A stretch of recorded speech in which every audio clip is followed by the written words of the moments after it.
Red book pink బుక్తో అధికారంలోకి వస్తామనే ఆలోచనలు కేటీఆర్ బంద్ చేయలేని ఎంపీ చామల కిరణ్ రెడ్డి అన్నారు. కేటీఆర్ల చట్టాన్ని చుట్టంలో తాము వాడుకోలేదన్నారు. చట్టాల గురించి సీఎం రేవంత్ రెడ్డి, డీజీపీ శివధర్ రెడ్డికి కేటీఆర్ చెప్పాల్సిన అవసరం లేదని, రాజ్యాంగంపై తమకు పూర్తి నమ్మకం ఉందన్నారు.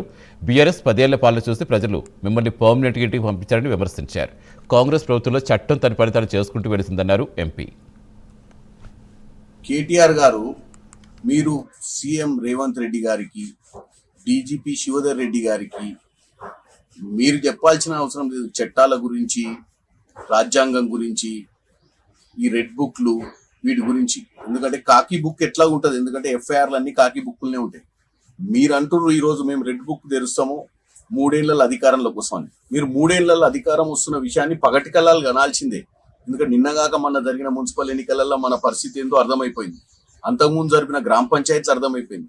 అంతకుముందు పార్లమెంట్ లో గుండుసున్నా వచ్చింది. ఇప్పుడు మీరు 3 ఏళ్ల అధికారంలోకి వస్తారు.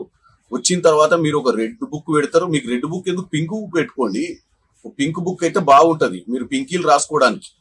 కాబట్టి మీరు మీ హయాంలో ఏదైతే ఫోన్ ట్యాపింగ్ కేసు ఈ రోజు నడుస్తుందో, అధికారం దుర్వినియోగానికి ఈ మొత్తం ప్రపంచంలోనే ఎవరు తన గూగుల్లో కొడితే ఎవడు అధికార దుర్వినియోగం చేసిన రాజకీయంలో అంటే మీ పేర్లే వస్తాయి. ఎందుకంటే పోలీసులను ఏ విధంగా వాడుకుర్రు, ప్రైవేట్, ఆఖరికి మీ ఇంట్లో మీ సొంత చెల్లె ఈరోజు చెప్పాల్సిన పరిస్థితి వచ్చింది. కేసీఆర్ గారు సొంత అల్లుని ఫోన్ ని ట్యాపింగ్ చేయించినారు. కాబట్టి పోలీసులను మిస్యూజ్ చేసిన దాంట్లో మిమ్మల్ని మించినోళ్ళే లేరు. కాబట్టి మీరు రెడ్ బుక్ పెట్టుకున్నా, పింక్ బుక్ పెట్టుకున్నా, ఇంకా